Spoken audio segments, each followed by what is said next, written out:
ये कहानी है एक जबरदस्त सर्वाइवल थ्रिलर सीरीज की जिसका नाम है बिलियनियर्स बंकर। सोचो जरा, अगर भविष्य में हमारी पूरी धरती एक न्यूक्लियर एक्सप्लोजन से तबाह हो जाए और चारों तरफ टॉक्सिक रेडिएशन फैल जाए जिसमें सांस लेना भी मौत के बराबर हो। इस तबाही में सारे गरीब लोग मर जाते हैं, लेकिन दुनिया के सारे रिच लोग पहले ही अपनी दौलत लगाकर जमीन के नीचे एक अजीब सा अंडरग्राउंड सिटी बना लेते हैं ताकि वो धरती के नाश से बच सकें। सब कुछ पहले जैसा ही था, बस फर्क इतना था कि वो शहर पानी के गहराई के नीचे जमीन के अंदर बना हुआ था। दुनिया के सारे रिच लोग वहां बेफिक्री से रहने लगे, लेकिन सवाल ये है, क्या धरती के नियमों के बाहर जाकर सरवाइव करना इतना आसान था? इंसान को जिंदा रहने के लिए तो हमेशा फूड और वाटर चाहिए होता है। फिर आगे उनके साथ क्या हुआ? क्या वो सब इस अंडरग्राउंड सिटी में जिंदा रह पाए? ये सब जानने के लिए चलिए देखते हैं इस कमाल की सीरीज बिलियनियर्स बंकर और डूबते हैं जमीन के नीचे बसे उस रहस्यमयी शहर की कहानी में। कहानी की शुरुआत होती है मैक्स नाम के एक लड़के से जो एक बच्ची एनी के साथ खेल रहा होता है। एनी और मैक्स बचपन से ही बहुत अच्छे दोस्त थे और दोनों एक दूसरे को बहुत पसंद भी करते थे। दोनों रिच फैमिलीज से थे, इसलिए उनके रिश्ते को लेकर किसी को कोई आपत्ति नहीं थी। बचपन से ही उन्होंने पढ़ाई से लेकर हर चीज साथ की थी। जैसे जैसे वो बड़े हुए उनके बीच की दोस्ती प्यार में बदल गई। उनकी जिंदगी बहुत अच्छी चल रही थी, लेकिन एक रात जब बाहर तेज बारिश हो रही थी, मैक्स और एनी के साथ कुछ ऐसा हुआ जिसने सब कुछ बदल दिया। उस रात मैक्स और एनी अपने एक दोस्त की बर्थडे पार्टी में जा रहे थे, लेकिन रास्ते में मैक्स ने ड्रिंक्स कर ली थी और कुछ देर बाद उसने कार का कंट्रोल खो दिया। गाड़ी सीधा जाकर एक पेड़ से टकराई और भयानक एक्सीडेंट हो गया। इस हादसे में मैक्स किसी तरह बच गया, लेकिन एनी की मौत हो गई। इस घटना के बाद मैक्स को 3 साल की जेल हो गई। उसे ऐसी जेल में भेजा गया जहां कमजोर कैदियों पर बहुत जुल्म किए जाते थे।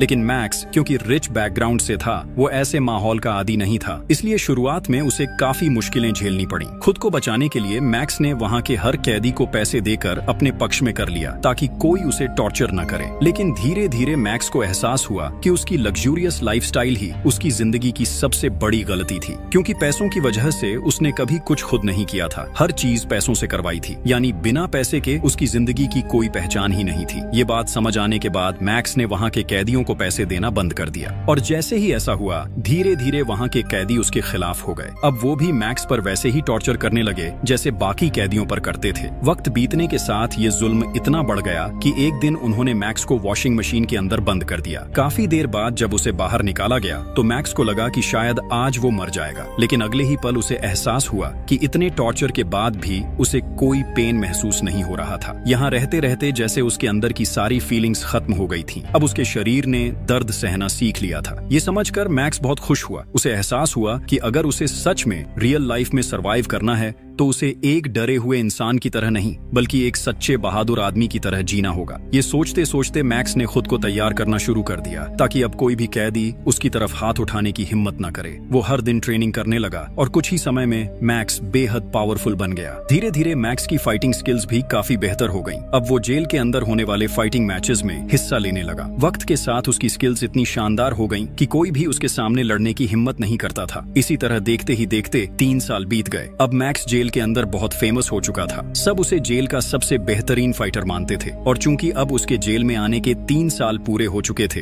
इसलिए उसकी सजा भी पूरी तरह खत्म हो गई थी। और आज का दिन था जब मैक्स को जेल से रिहा किया जाना था, इसलिए वहां सबने बहुत खुशी से सेलिब्रेट किया और मैक्स को विदाई दी। मैक्स मुस्कुराते हुए जेल के बाहर आया, जहां उसका फादर जेम्स उसका इंतजार कर रहा था। लेकिन जेम्स ने वहीं उसे कहा कि हम अभी अपने घर नहीं लौटेंगे, हमें एक स्पेशल जगह पर जाना होगा। उसने बताया कि इन 3 सालों में दुनिया बहुत बदल चुकी है। कई जगहों पर न्यूक्लियर वॉर्स शुरू हो गए हैं और खबर है कि जल्द ही पूरी दुनिया में न्यूक्लियर वॉर छिड़ जाएगा, जिससे धरती पूरी तरह तबाह हो सकती है। साधारण लोगों को इस बारे में कुछ भी पता नहीं था, लेकिन जेम्स बहुत अमीर इंसान था, इसलिए उसके पास देश की सारी गुप्त खबरें रहती थी। फिलहाल सिर्फ रिच लोग ही ये जानते थे कि कुछ ही दिनों में पूरी दुनिया तबाह होने वाली है। इसी वजह से सारे अमीर लोग मिलकर धरती के नीचे एक बड़ा बंकर बना चुके थे, जहां वो अपने परिवारों के साथ रहने जा रहे थे। उस बंकर में हर सुविधा मौजूद थी, इसलिए वहां किसी को रहने या खाने की कोई परेशानी नहीं थी। वहां भी वो लग्जूरियस जिंदगी जी सकते थे। वो लोग अब उस बंकर में आराम से रह सकते थे और साथ ही धरती के विनाश से भी बच सकते थे। यहाँ तक कि वो उस बंकर के नीचे से धरती के नाश का पूरा नजारा भी देख सकते थे। जेम्स की ये बातें सुनकर मैक्स यकीन ही नहीं कर पा रहा था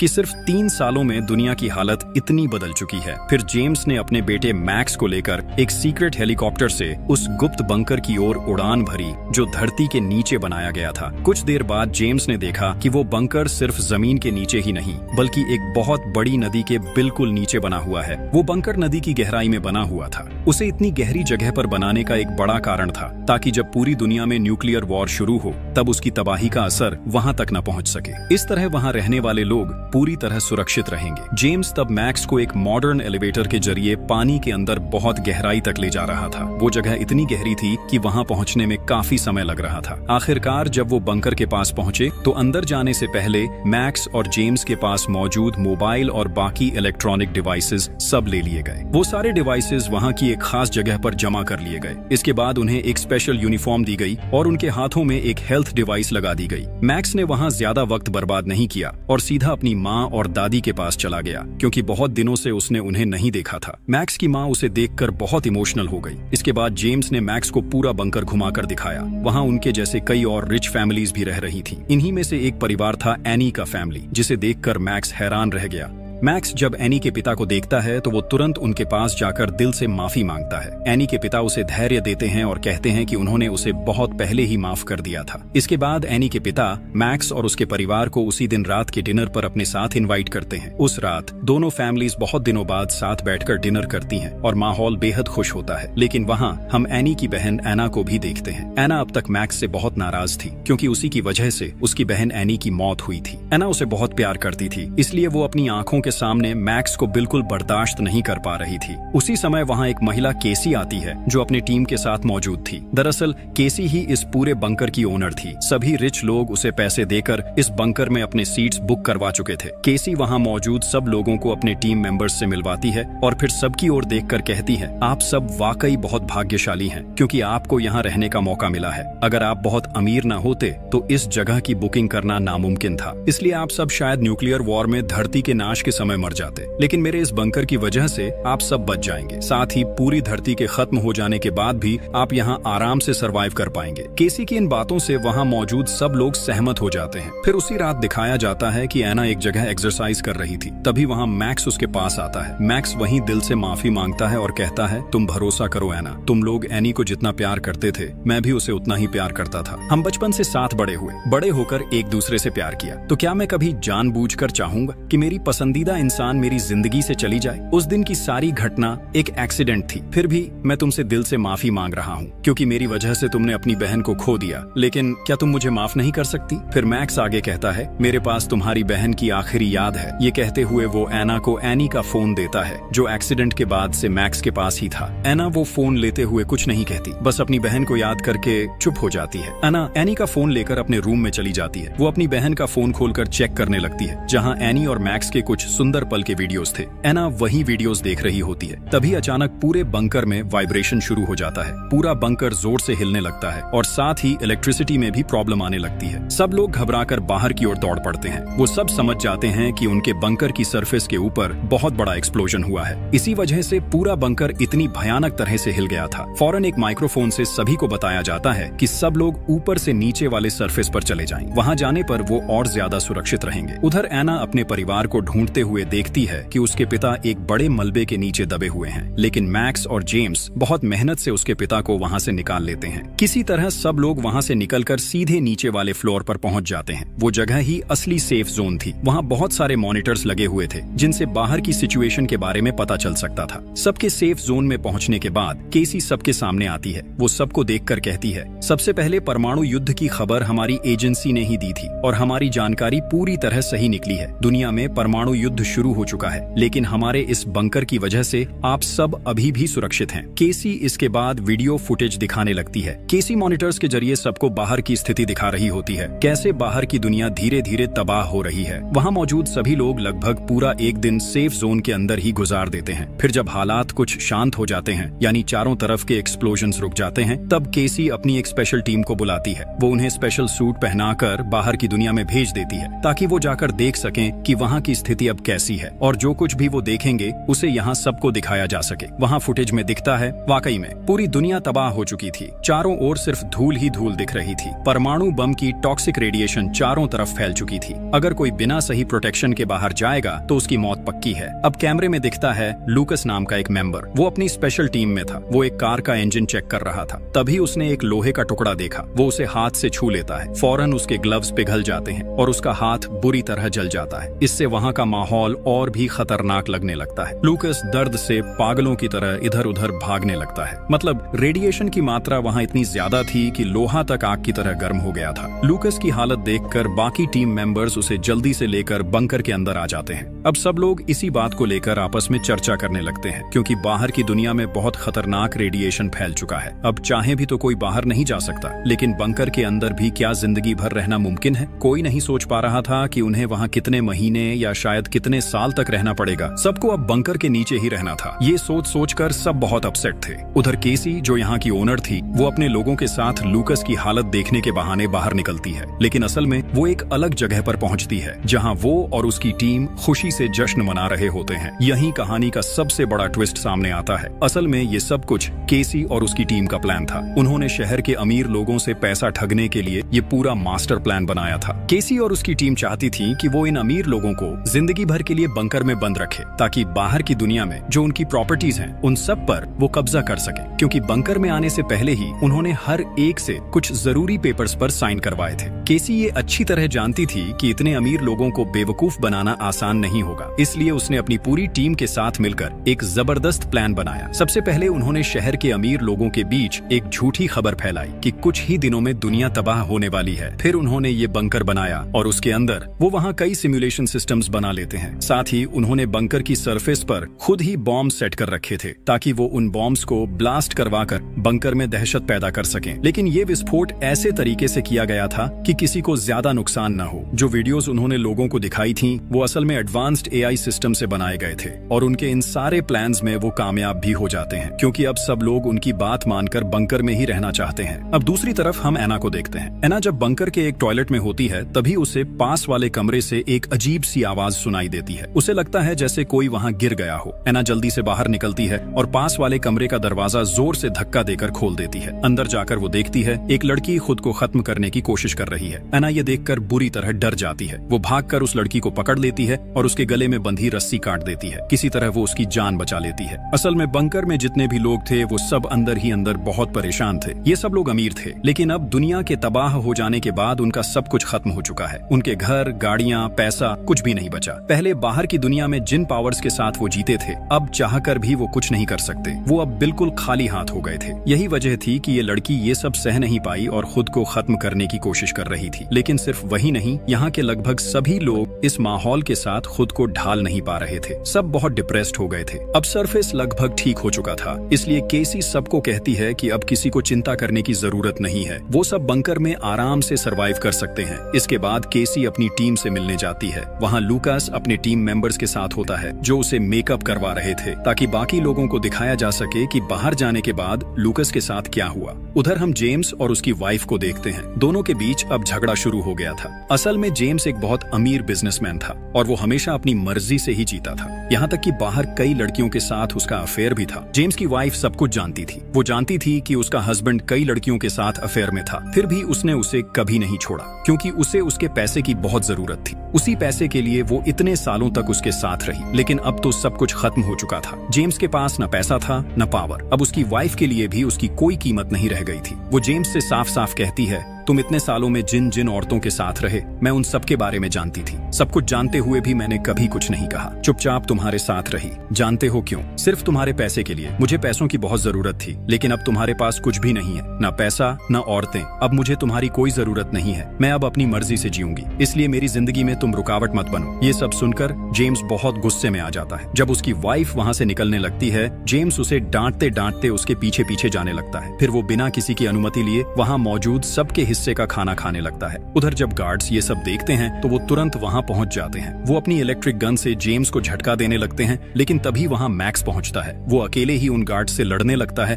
ताकि अपने पिता को बचा सके। तभी सही समय पर केसी वहां पहुंच जाती है। वो खुद सामने आकर सबकी प्रॉब्लम सॉल्व कर देती है। दूसरी तरफ हम एना के पेरेंट्स को देखते हैं। यहाँ पता चलता है कि एना के पिता का नाम हावर्ड है। जेम्स और उसकी वाइफ की तरह हावर्ड और उसकी वाइफ के रिश्ते भी ज्यादा अच्छे नहीं थे। दोनों के बीच भी अक्सर झगड़े होते रहते थे। हावर्ड और उसकी वाइफ आपस में झगड़ रहे थे। असल में हावर्ड की वाइफ एक बहुत गरीब परिवार से थी और उम्र में हावर्ड से काफी छोटी थी, लेकिन उसने हावर्ड की दौलत और पावर देखकर उससे शादी कर ली थी। कई साल साथ रहने के बाद भी वो उसे दिल से कभी प्यार नहीं कर पाई। उधर हम मिली नाम की एक लड़की को देखते हैं। उसके पास कुछ गार्ड्स आते हैं। वो मिली से कहते हैं कि उन्हें पता चला है उसका ब्लड ग्रुप AB नेगेटिव है, इसलिए अब उन्हें उसकी बहुत जरूरत है। लूकस बहुत बीमार था। रेडिएशन की वजह से उसका शरीर बुरी तरह जल गया था, इसलिए अब मिली ही उसकी मदद कर सकती थी। असल में केसी के लोग मिली और बाकी सभी को बताते हैं कि रेडिएशन की वजह से लूकस का आधा खून खराब हो चुका है और उसे बचाने के लिए AB नेगेटिव ब्लड की जरूरत है। इसलिए वो मिली समेत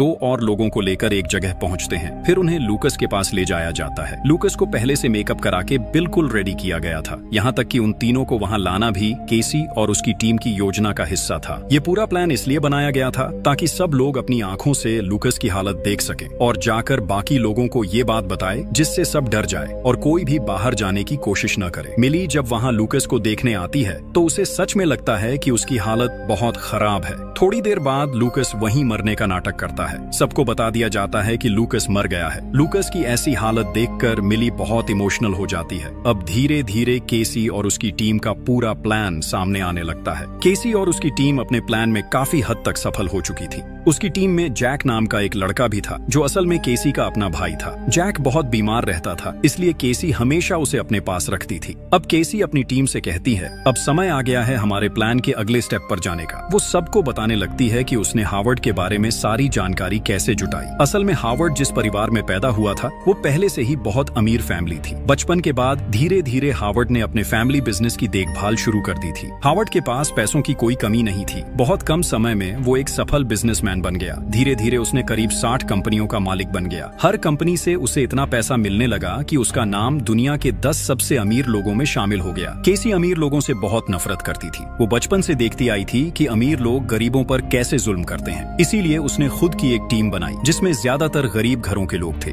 क्योंकि वही लोग उसकी सोच को समझ सकते थे और उसके साथ ईमानदारी से काम कर सकते थे। केसी और उसकी टीम का प्लान साफ था। वो सारे अमीर लोगों को बंकर में बंद रखेंगे और बाहर जो उनकी प्रॉपर्टी और पैसा है वो सब गरीबों में बांट देंगे, ताकि अमीर और गरीब के बीच का फर्क थोड़ा कम हो जाए और गरीब लोगों को अब कभी छोटा महसूस न करना पड़े। केसी को पता था कि अगर वो दुनिया के खत्म होने का प्लान बनाएगी तो अमीर लोग कभी गरीबों के बारे में नहीं सोचेंगे। वो सिर्फ अपने आप को बचाने की कोशिश करेंगे। इसलिए केसी और उसकी टीम ने सबसे पहले हावर्ड को निशाना बनाया। उनका प्लान था कि हावर्ड की सारी प्रॉपर्टी और पैसा गरीब लोगों में बांट दिया जाए। अब उन्हें ये पता लगाना था कि हावर्ड का पैसा कहाँ कहाँ रखा है, तो उन्होंने उसी के हिसाब से अपना काम शुरू कर दिया। केसी सबको बुलाकर कहती है, दुनिया अब पूरी तरह खत्म हो चुकी है। हमारे पास अब बहुत कम खाना और पानी बचा है, लेकिन कल रात जेम्स ने बिना किसी की अनुमति के सबके हिस्से का खाना खुद ही खा लिया। इसलिए अब से सबको थोड़ा थोड़ा खाना मिलेगा, वरना बहुत जल्दी हमारा सारा स्टॉक खत्म हो जाएगा। असल में केसी ये बातें इसलिए कह रही थी ताकि सब लोग सिचुएशन को और ज्यादा सीरियस समझें। वो चाहती थी कि सबको सच में लगे कि दुनिया तबाह हो चुकी है और अब उन्हें अपने खाने पानी को लेकर बहुत सावधानी से जीना होगा।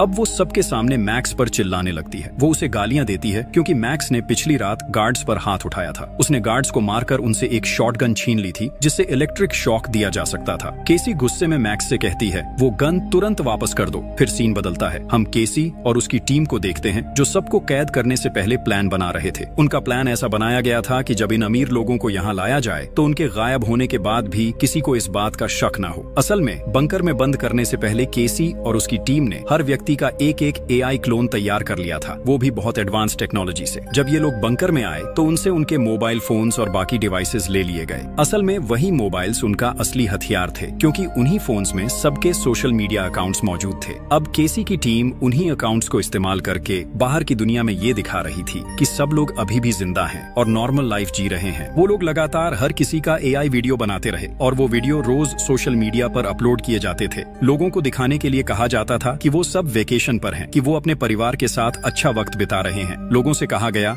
जब तक हम खुद कांटेक्ट नहीं करते तब तक हमें परेशान मत करो। इस तरह बाहर के लोग उन्हें ढूंढना बंद कर देंगे और जितना ज्यादा ये बात फैलती उतना ही केसी का प्लान सफल होता गया। केसी और उसकी टीम के पास जो मोबाइल फोन्स थे वो सब लगातार एक्टिव रखे गए। उन अकाउंट से रोज नए फेक अपडेट्स और वीडियोस डाल दिए जाते थे। इस तरह बाहर की दुनिया को लगता रहा कि सब नॉर्मल है और केसी का पूरा झांसा कामयाब होता रहा। वो फोन्स हमेशा एक्टिव रखे गए थे। जब भी किसी फोन पर कॉल या मैसेज आता तो उनका एआई सिस्टम अपने आप रिप्लाई दे देता था। अगर कोई कॉल करता तो एआई सिस्टम उसी व्यक्ति की वॉइस कॉपी कर लेता था और उसकी आवाज में सामने वाले से बात करता था। इसी एआई सिस्टम की मदद से केसी अपना पूरा प्लान सफल बना रही थी। आज भी जब सबके फोन्स एआई सिस्टम से कनेक्टेड थे तभी हावर्ड के फोन पर स्टैन नाम के एक आदमी का कॉल आता है। स्टैन हावर्ड का बिजनेस पार्टनर था। वो लगभग हर दिन हावर्ड को फोन करता था, लेकिन आज स्टैन हावर्ड पर बहुत गुस्सा था क्योंकि हावर्ड के साथ उसका एक बहुत इंपॉर्टेंट डील चल रहा था। वो वीडियो फुटेज के जरिए हावर्ड से कहता है, तुम इतने जिम्मेदार कैसे नहीं हो सकते? तुम जानते हो हमारी ये डील कितनी इंपॉर्टेंट है। तुम तुरंत मुझसे मिलो, वरना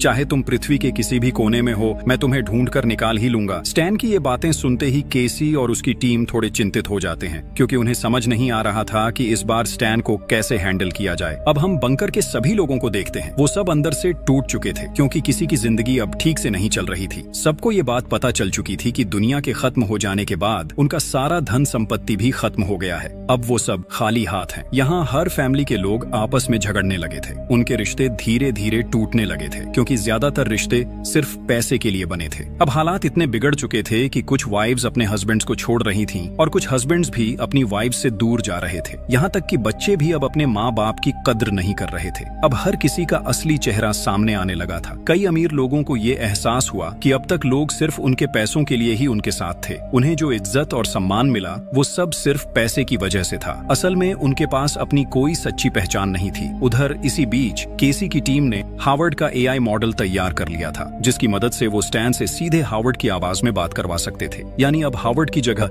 एआई ही बात करेगा। तो वो लोग अपना सिस्टम चालू करते हैं और स्टैन को वीडियो कॉल करते हैं। फिर हावर्ड का एआई मॉडल एक्टिवेट कर दिया जाता है। इसके बाद वो एआई मॉडल स्टैन से बात करना शुरू करता है। अब केसी की टीम एआई के जरिए स्टैन से बातचीत करती है और उन्हें पता चलता है कि कुछ महीने पहले स्टैन और हावर्ड ने एक पार्टी में बहुत बड़ा प्लान बनाया था। दोनों ने तय किया था कि उनके पास जितना भी ब्लैक मनी है उसे इस्तेमाल करके वो एक बहुत बड़ी कंपनी खोलेंगे और उनका वो प्लान पूरी तरह तैयार भी हो चुका था। लेकिन तभी अचानक हावर्ड गायब हो गया। इसी वजह से स्टैन उसे बार बार फोन कर रहा था। केसी ने हावर्ड के एआई मॉडल के जरिए चालाकी से स्टैन से ये भी पता लगा लिया कि जिस ब्लैक मनी की बात वो कर रहे थे वो दरअसल कहाँ रखी है। उन्हें पता चलता है कि वो पैसा हावर्ड के घर के एक सीक्रेट जगह पर छुपा हुआ है जिसे एक पासवर्ड से खोला जा सकता है, लेकिन वो पासवर्ड सिर्फ असली हावर्ड को ही पता है। अब केसी अपनी पूरी टीम के साथ प्लान बनाती है कि किसी भी तरह उन्हें वो पासवर्ड पता लगाना ही होगा। अब उनका प्लान साफ था। वो अपनी बातों में फंसाकर हावर्ड से उसका सीक्रेट पासवर्ड निकलवाएंगे। फिर उसी पासवर्ड का इस्तेमाल करके हावर्ड और स्टैन के सारे ब्लैक मनी पर कब्जा कर लेंगे और उस पैसे को बांटकर गरीब लोगों में दे देंगे। इसके बाद केसी एक जगह अकेली बैठी होती है, थोड़ी उदास। वो अपने बचपन की बातें सोच रही होती है। जब केसी सिर्फ 12 साल की थी वो अपने भाई जैक के साथ एक स्कूल में पढ़ती थी। उस स्कूल के ज्यादातर बच्चे अमीर घरों के थे, लेकिन जब केसी अपने भाई जैक के साथ वहाँ जाती तो वो अमीर बच्चे हमेशा उन्हें चिढ़ाते थे, उन्हें छोटे लोग कहकर नीचा दिखाते थे।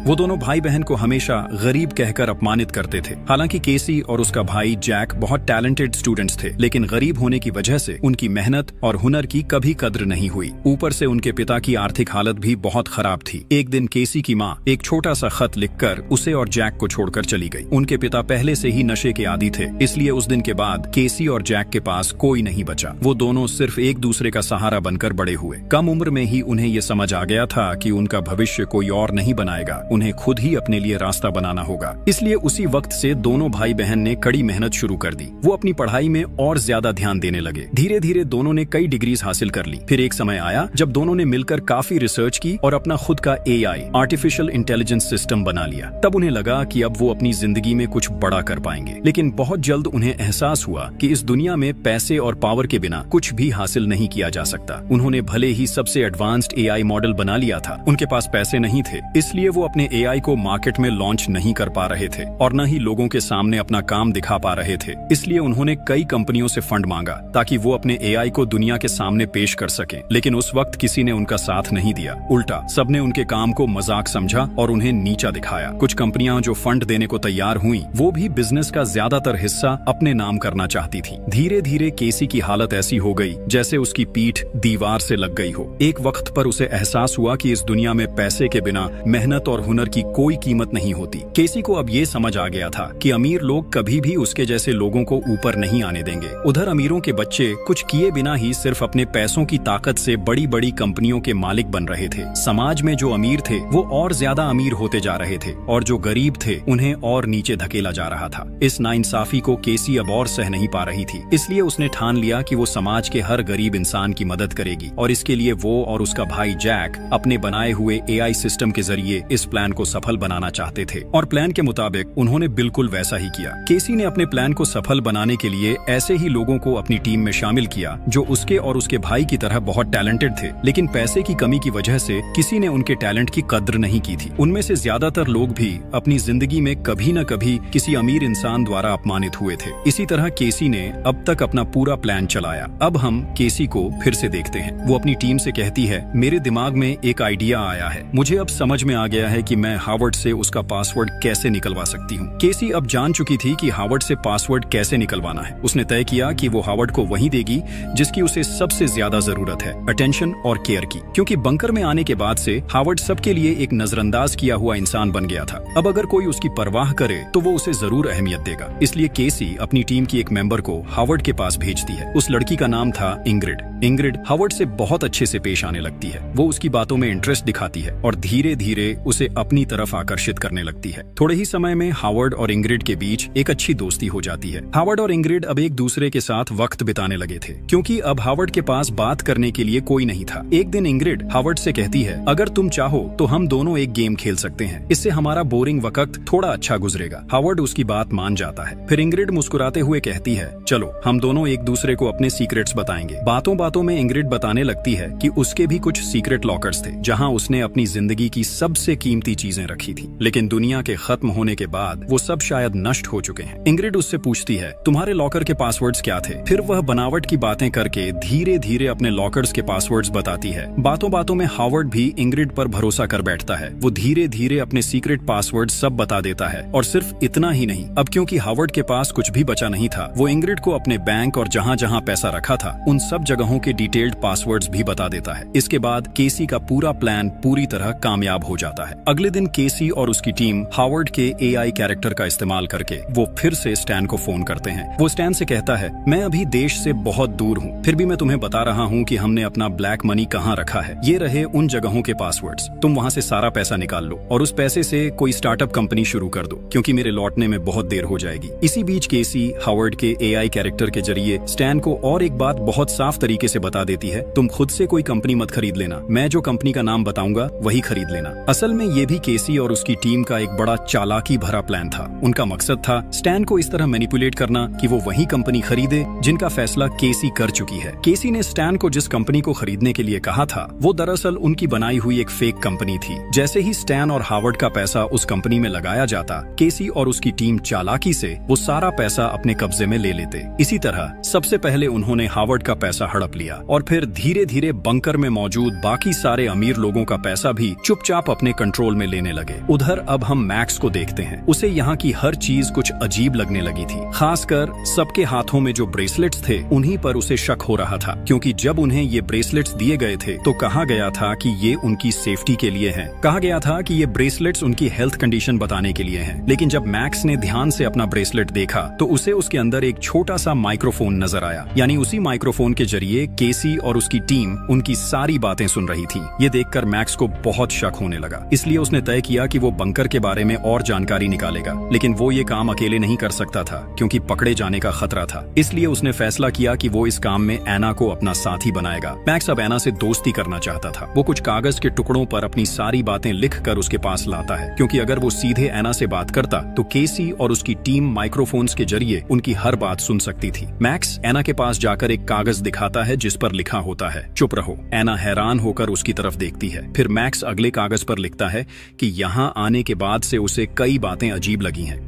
वो ये भी बताता है कि जो ब्रेसलेट उन्हें हेल्थ डिवाइस के नाम पर दिया गया था उसके अंदर असल में एक माइक्रोफोन लगा है। मैक्स एना को बताता है कि उनकी हर बातचीत सुनी जा रही है। फिर वो ये भी कहता है, यहाँ कोई भी ये बात पक्के तौर पर नहीं कह सकता कि सच में दुनिया में परमाणु युद्ध हुआ है या पूरी दुनिया तबाह हो चुकी है। जो कुछ भी हम देख रहे हैं वो सब हमें केसी और उसकी टीम ही दिखा रही है। ऐसा भी तो हो सकता है कि वो हमें धोखा दे रहे हों। मैक्स कहता है कि अगर सच जानना है तो उन्हें बहुत सोच समझकर प्लान बनाना होगा। इसके लिए उसे एना की मदद की जरूरत है। फिर मैक्स एना से कहता है, तुम्हें अब मेरे साथ प्यार का नाटक करना होगा ताकि किसी को हम पर शक न हो। केसी और उसकी टीम को अब लगने लगा कि मैक्स और एना के बीच कुछ चल रहा है। उनकी पूरी टीम दोनों पर नजर रख रही थी, लेकिन वो समझ नहीं पा रहे थे कि ये दोनों आखिर किस बात पर चर्चा कर रहे हैं। उन्हें सिर्फ एक बात पर शक हुआ। कल तक एना मैक्स को देखना भी पसंद नहीं करती थी क्योंकि उसी की वजह से उसकी प्यारी बहन एनी की मौत हुई थी, और अब अचानक वो दोनों इतने करीब कैसे आ गए। उधर मैक्स एना से कहता है, हमें सबसे पहले इस बंकर के सिस्टम और इलेक्ट्रिसिटी लाइंस को बंद करना होगा।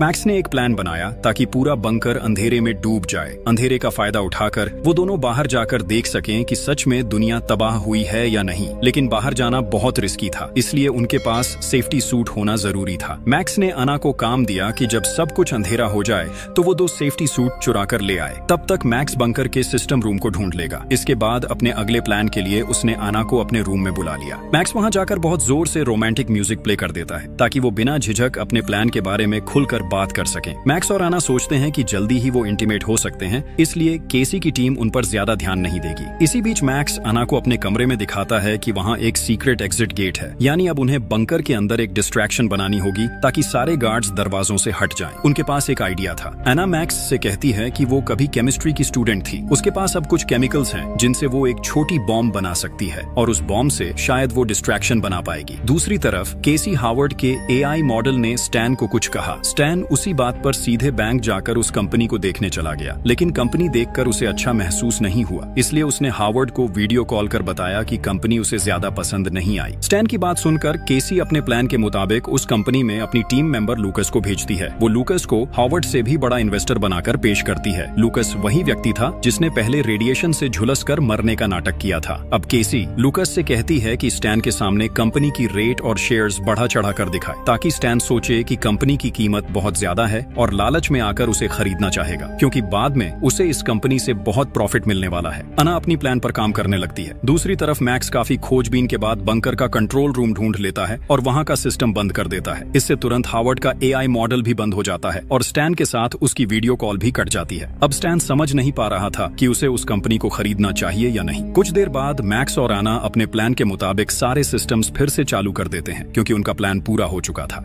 सभी सिस्टम्स के दोबारा एक्टिवेट होते ही केसी हावर्ड के एआई मॉडल के जरिए फिर से स्टैन से संपर्क करती है, क्योंकि तब तक स्टैन कंपनी खरीदे बिना वापस लौट रहा था। अब केसी हावर्ड के एआई मॉडल के जरिए स्टैन से कहती है, तुम मुझ पर पूरा भरोसा कर सकते हो, जल्दी से कंपनी खरीद लो, मैं तो तुम्हारे साथ ही हूँ। हावर्ड की बात सुनकर स्टैन आखिरकार कंपनी खरीदने का फैसला कर लेता है। उधर मैक्स और आना ने अपना बॉम्ब सेट कर लिया था। अब वो दोनों उसके फटने का इंतजार कर रहे थे, क्योंकि बॉम्ब फटते ही गार्ड्स का ध्यान भटक जाएगा और तभी उन्हें बाहर निकलने का मौका मिलेगा। वहाँ आना और मैक्स एक दूसरे के बहुत करीब थे। आना को देखकर मैक्स बहुत इमोशनल हो गया। मैक्स को आना में अपनी गर्लफ्रेंड एनी की झलक दिख रही थी। वो आना से कहता है, जानती हो आना, मैं तुम्हारी बहन एनी को अपनी जिंदगी से भी ज्यादा प्यार करता था और आज भी करता हूँ। शायद चाहकर भी मैं उसे कभी नहीं भूल पाऊँ। जब भी मैं तुम्हें देखता हूँ मुझे एनी की याद आने लगती है। तुम्हारे अंदर मैं उसी को देखता हूँ। तुम पास होती हो तो लगता है जैसे एनी मेरे पास ही है। मैक्स की ये बातें सुनकर आना समझ जाती है कि शायद मैक्स उसे अपने दिल की बात बताना चाहता है। हालांकि एना पहले ही मैक्स को माफ कर चुकी थी, लेकिन फिर भी आना अपने बहन के बॉयफ्रेंड के साथ किसी भी रिलेशनशिप में नहीं जा सकती थी। इसलिए उसने मैक्स को साफ साफ कह दिया कि अगर उसके मन में कुछ और है तो उसे अब भी वहीं खत्म कर दे। उधर केसी और उसकी टीम का ध्यान अब पूरी तरह स्टैन पर था, इसलिए वो मैक्स और आना की तरफ ज्यादा ध्यान नहीं दे रहे थे। अब केसी स्टैन को बैंकॉक में रोकने के लिए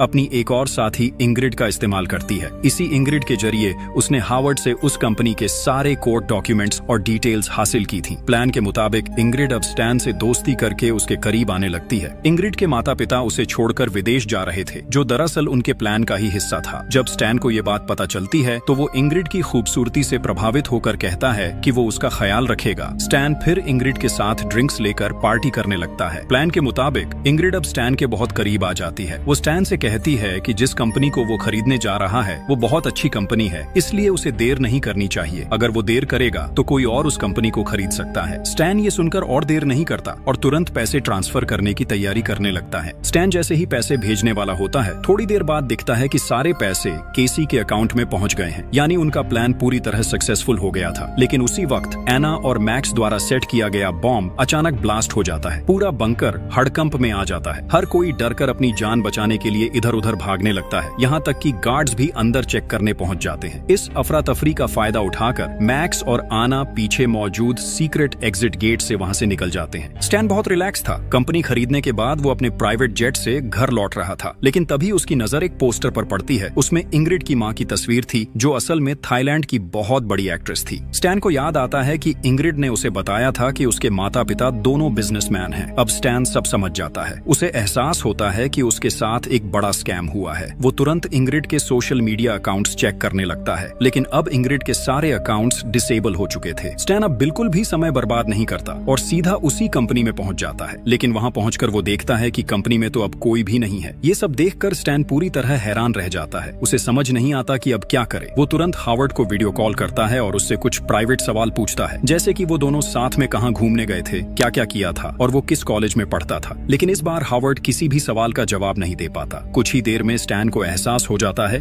कि जिस हावर्ड पर वो इतने दिन से भरोसा कर रहा था वो असली हावर्ड नहीं है। स्टैन को अब पूरी सच्चाई समझ आ जाती है। जिससे वो इतने दिन बात कर रहा था वो असली हावर्ड नहीं बल्कि उसका एक एआई कैरेक्टर था। उसी एआई का इस्तेमाल करके स्कैमर्स ने उसे पूरी तरह बर्बाद कर दिया था। उधर केसी और उसकी टीम का पहला मिशन पूरी तरह सक्सेसफुल हो चुका था। उन्होंने हावर्ड और उसके दोस्त दोनों के पैसे हड़प लिए थे। अब उनका अगला लक्ष्य था धीरे धीरे बाकी सभी मेंबर्स को भी ऐसे ही ट्रैप में फंसाना। इसलिए वो लोग अपने अगले प्लान की तैयारी करने लगते हैं। वहीं दूसरी तरफ एना और मैक्स तब तक सेफ्टी सूट पहनकर बंकर के मेन डोर तक पहुंच चुके थे। अब वो दोनों आखिरकार जानने वाले थे कि दुनिया सच में ठीक है या सब कुछ खत्म हो चुका है। अब सब कुछ साफ हो चुका था। केसी और उसकी टीम ने उनके साथ बड़ा स्कैम किया था। अब मैक्स और आना को पूरा यकीन था कि वो लोग केसी के खिलाफ कार्रवाई कर पाएंगे और सब अपने नॉर्मल लाइफ में वापस लौट सकेंगे। ये सोचते हुए मैक्स धीरे धीरे बंकर का दरवाजा खोलता है। जैसे ही दरवाजा खुलता है सूरज की शुद्ध रोशनी उसके चेहरे पर पड़ती है। मैक्स हैरानी से बाहर की तरफ देखता रहता है, क्योंकि बहुत लंबे समय बाद उसने बाहरी दुनिया की रोशनी देखी थी। और इसी थ्रिलिंग एंडिंग के साथ कहानी यहीं खत्म हो जाती है।